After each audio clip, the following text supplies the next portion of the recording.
Hey everybody, thanks for joining us. My name is Patrick Tan, a General Counsel for ChainArgos, the blockchain analytics firm that was made famous by the BUSD stablecoin under collateralization to the tune of $1.8 billion. Thank you for joining us. Always a privilege, pleasure to have our CEO, Chief Data Scientist Jonathan Reiter, to share some thoughts with us today. So we're going to be doing this podcast every week, and where John will share with us some of his thoughts, some of his analysis over the week. You get all this content for free. It's great. I mean, where else would you go? So thanks for being on the show, John. Of course, we'll see you again next week. Good afternoon. Yeah, good afternoon or good evening, good morning, wherever you are tuning in to us from. So I think I'm going to get to the first question because a lot of people are asking, a lot of our clients, reporters, journalists are asking. Now, we've lost the Silvergate banking rails. We've also lost Signature Bank. You know, everybody's sort of been rushing to Cross River Bank. There is... And at the same time, we've seen Bitcoin prices go up and stuff like that. How do you think this plays out in terms of where? We're not. This obviously, I'm not the only person who's asking this question. There are obviously people who are working in some of these offices right now, who are asking is there still going to be a crypto industry for us to be trading in, to be operating in the weeks and months to come? Where do you suppose all of this goes now that we've lost quite a bit of banking? Okay, I mean we've talked about this over the last couple of months quite a few times. So, I mean what you're seeing is the system being pushed offshore, right? So there is some movement within the U.S. onshore financial system. Cross River Bank, you referenced, people started to use existing banks onshore for payments, but a lot of it's moving offshore. So we saw the true dollar, which primarily is now banked apparently in the Caribbean, moving a lot of money out of the U.S., explicitly saying they're trying to get money out of the U.S. And the U.S. is taking action against a whole bunch of actors. So they clearly don't want at least some types of this behavior happening onshore. So you're starting to see stuff move. Price movements, in the old days, getting money on and off, in and out was very difficult and was primarily an offshore operation. Prices went up on average a lot. Prices went up and down from time to time. It's not clear those things are entirely directly connected anymore. So we'll see. It's not like people wiring money into Signature Bank to produce USDC to go buy Bitcoin was directly mechanically where all this price action came from in the first place. I mean, all of that stuff began in 2020 in bulk, and the price was already up a massive fraction in the last couple of years. We'll see how much of that lives onshore versus offshore over the next few weeks and months. Okay, so I think that's fair. I mean, just because it goes offshore, right, doesn't mean necessarily that it's over. I mean, from many Americans' perspective, because things only really exist within the continental United States, anything that happens outside of it, nobody really cares. Whether that's fair or not, that seems to be the case. But just because it's now gone offshore, does that necessarily mean that the prospects for the industry have shrunk, have grown, stayed the same? I mean, one of the biggest questions I've had asked at me the last couple of weeks is that, how does the new money get in? And I think when people ask questions like that, they're really looking at it from a dollar perspective. That question really is just another way of asking, how do the dollars get in? Because there are other ways for other currencies to get in. It's just that we don't price a lot of this stuff from that perspective. Well, I mean, okay, I guess why most stablecoins are in dollars is a totally separate conversation. Yes. But most of the liquid investable assets in the world are in what? Dollars, euros, yen. Yeah. Maybe some pounds, maybe some Swiss francs, right? Other major economy currencies are restricted, right? So Chinese currency doesn't move freely across borders, whatever, for legal differences. It's not like getting money into banks in Japan or in Europe is tremendously easier. Yeah. Now, why people are mainly interested in dollars is a separate question than whether they can move the money in. Right? I mean, Citibank in the UK will do any currency; they don't care. The question of whether the inflows are allowed. And a lot of finance has been offshore forever, right? There's lots of offshore financial centers. We're sitting in Singapore, which is an offshore financial center. Now, Hong Kong, Uruguay, much of the Caribbean, Switzerland, Liechtenstein, Luxembourg in some ways, other places. Offshore finance is a thing, right? It generally is not retail investors in the same way, and retail investors may have more difficulty getting their money into that, but professionals, institutional, various sort, money managers, rich people, whatever, have been using offshore finance for a long time. It's not like that's new.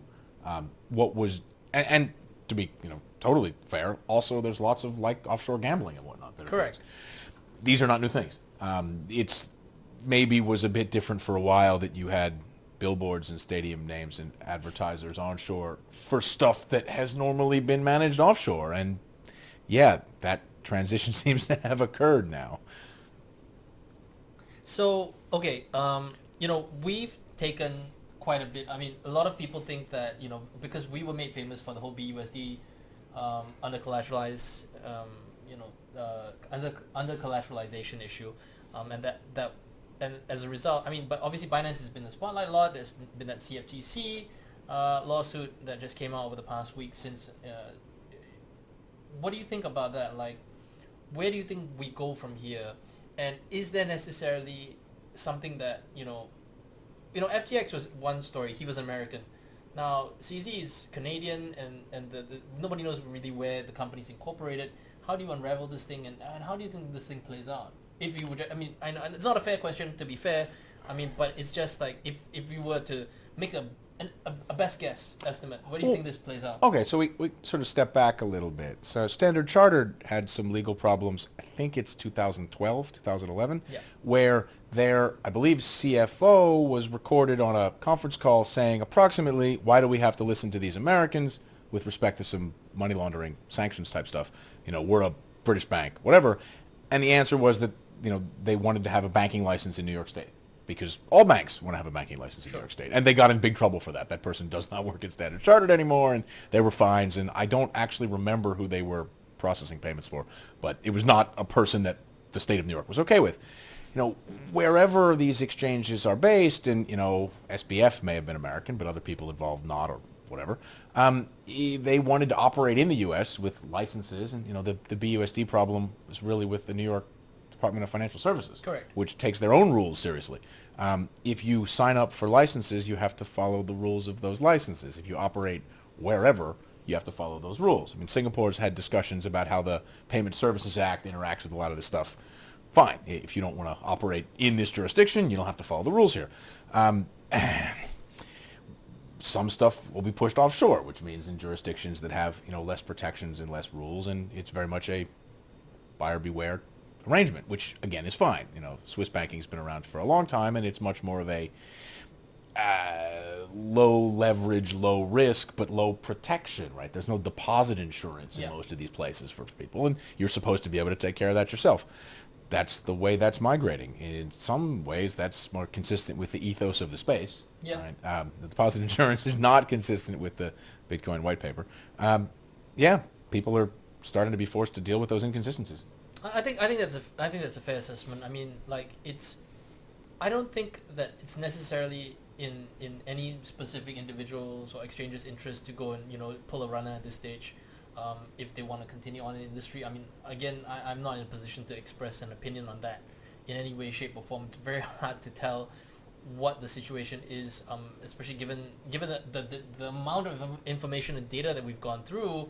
It's really hard to say, it's hard to read the intentions, even if we can read the temperature of the room, what the intentions are. I would like to maybe segue a little bit into enforcement actions. We've seen the CFTC one.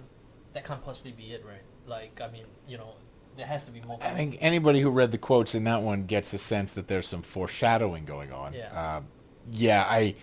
Quoting somebody talking about terrorist financing is interesting, and in a civil settlement, right? So whether guilty, not guilty, whatever, doesn't matter. But the investigators are take that stuff fairly seriously.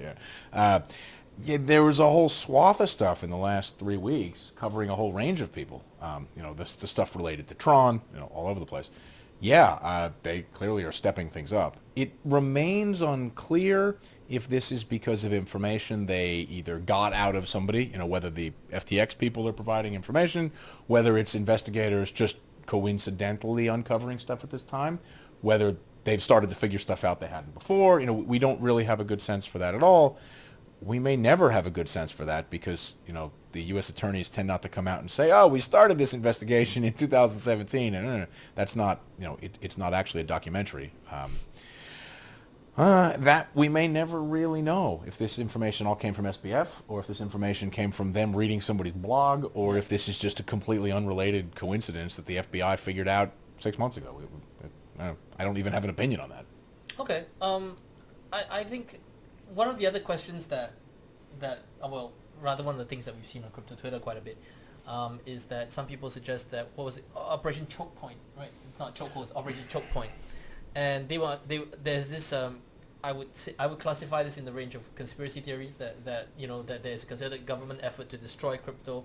I personally don't. Sorry, that is quite literally a conspiracy theory. Yeah, correct. It can still be true, but fine. it is quite literally a conspiracy theory. It is conspiracy theory. But I'm not of the view that that's the case. I'm not inclined, at least, to believe that this is a concerted government attempt to eradicate crypto, simply because I'm not convinced that the government would be able to organize something like that on this scale between so many different agencies and across party lines and stuff like that. I'm just not inclined to think that they can get organized enough to because in order to get into a conspiracy, you need organization. Yeah. I'm not convinced that these people has that.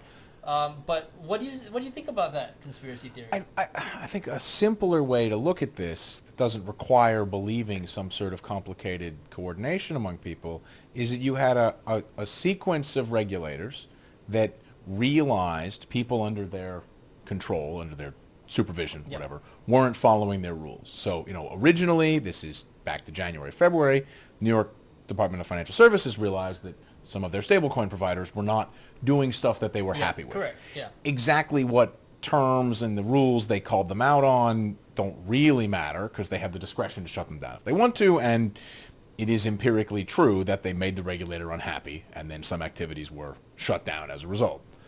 Whether or not you agree with that in some moral sense, it's what happened. And the rules as written clearly allowed them to say, Yes. this is bad, you're done. Yes. Fine. You can argue with the law, but that's what the rules were. Similarly, each one of these banks, the FDIC has ended up controlling, liquidating, selling, transferring, has meaningful losses for the deposit insurance fund. Their job is to not experience losses for the deposit insurance fund. The jury is still out on Silvergate. We don't know exactly what happened there. But, we saw a sequence of bank failures. Silvergate is a weird case where they're unwinding voluntarily and presumably there will be no depositor losses in the end. But the other, Signature and Silicon Valley, these are bank failures that had meaningful losses that they're still dealing with unwinding. In the case of Silicon Valley, the mechanism that they've used for unwinding it is the most draconian, where the government ends up retaining a large number of assets because they don't think they can sell the bulk of the stuff. That tells you there's weird stuff going on. When these regulators were confronted with people in their bailiwick doing stuff they didn't like. Yeah. Whether they went looking for that trouble or not doesn't really matter because they found stuff they didn't like, and now they're going to go try to eradicate that. That's the way the system operates. It also is not reasonable to think that they invented all of this stuff, right? As long as there's evidence of a significant amount of bad stuff happening, the FDIC was sort of correct in what they were doing. Yeah. And there were depositor fund losses, and there you go. Some of that was maybe bank supervision problems, but there's a mix of things going on here. It's a bit of a complicated story. But they're letting other banks do this. People moved to Cross River, and Cross River is processing payments, so they're not completely cut off. Right? Whatever the regulator's done, they've not scared people out of processing payments entirely. Well, now that, because you mentioned about the regulators and doing their job, and for our final point before we wrap up, I think that's a fair point, because do you think, at least this is the opinion that I know you've expressed privately, but it's one I tend to agree with, is that the regulators are kind of getting short shrift on what's happened, because I do recall that the legislators themselves said that, look, this is an area that we need you to, have a whole bunch of oversight on, and now which you expect, you expect that when things go wrong, people are going to start pointing fingers. I don't necessarily know. It's like, take law enforcement, for instance. If you tell the police to focus on petty theft this month, that's what they're going to focus on. Are they going to drop the ball on, say, maybe more violent crimes? Yeah, quite possibly, because they're putting beat cops on the streets to go and, police that petty theft. Do you think that was the case in the case of Silvergate, Silicon Valley, Signature? Oh, so this is what the old Rudy Giuliani broken windows theory of policing. These are all resource-constrained organizations, and they take directions from politicians. Some of the recent hearings, you've got senators that voted to repeal certain types of regulations, browbeating regulators for not enforcing the repealed regulations. Regulators are resource-constrained. They take priorities from the the politicians that give them the rules. At least in the U.S. and some of Western Europe, that's generically the system where they're under the purview of the parliament. Yeah, many of these banks were not supervised too heavily and managed to get into some trouble. Some of which was crypto related, some of which was generic lack of interest rate hedging related. I'm not sure you can criticize a regulator for not doing something they were told not to focus on. But, you know, as you allude to, oftentimes these things are fixing the last problem next time. And that's the way the system works. In this case, clearly they went into some banks that had difficulties in the interest rate direction and found all kinds of difficulties in another direction, knew about that in advance or not, and just decided to, you know, cut a lot of that stuff off. That's not astonishing. Right? I mean, reported signature losses, or was it Silicon Valley or Signature was $20 billion in deposit fund losses. Yeah. That's a lot of that money. Is quite a bit. And that's going to cause people to change their priorities. And that's how we learn from one crisis to another. I mean, we make mistakes. Hopefully we learn and we move on and we try to make different types of mistakes. Well, this one's particularly depressing in that, at least on the interest rate side, this has nothing to do with crypto payment processing. A lot of these banks made mistakes where the problem was solved 40 years ago, and they were simply exempted from regulation and decided not to do anything to it, or didn't know how to, or whatever, for whatever reason. Didn't manage it. And yeah, that needs to not happen again. In Europe, and this is a contrast that I think a lot of people, you referenced crypto Twitter earlier, which has a fairly heavy American lean as far as at least banking stuff, use of American banks and whatnot is concerned. In Europe, there aren't the huge number of banks there are in North America. They tend to be much larger, much more heavily regulated, much closer to the government. And at least so far, these problems are not happening so much. A lot of the banks that blew up in 2008 and then in earlier interest rate driven issues, credit driven issues, were smaller, more regional type operations. Those don't exist so much in Europe anymore. Well, I mean, that's because in the U.S. it's a constitutionally protected right? You have a right to create banks. It's in the Third Amendment. You should go check it out. Exactly right. But no, the U.S. has a lot of banks, a lot of small banks, a lot of lightly regulated banks, and the whole like laboratory of democracy, states regulation type thing is that you're supposed to have lots of stuff you do differently. Okay, some of them blew up, right? And then we improve the system and move on next time. Whereas in a lot of Europe, you have like 10 giant state-affiliated banks, a couple of specialist lenders. That's your system. And they're regulated because there are not that many of them. Well, I mean, they also put mayonnaise on French fries over there, so, you know, different strokes for different folks. Belgium has a history of interesting banking behaviors as well. So there you go. Anyway, that's it for this week. We hope you guys had fun with that, enjoyed that. I'm hoping that for next week's podcast, we'll be able to speak a little bit more and dive into a little bit more detail on Silicon Valley Bank. I think it'd be interesting to help our viewers understand some of that stuff that's on the balance sheet, some of the stuff that's really been released in the public domain.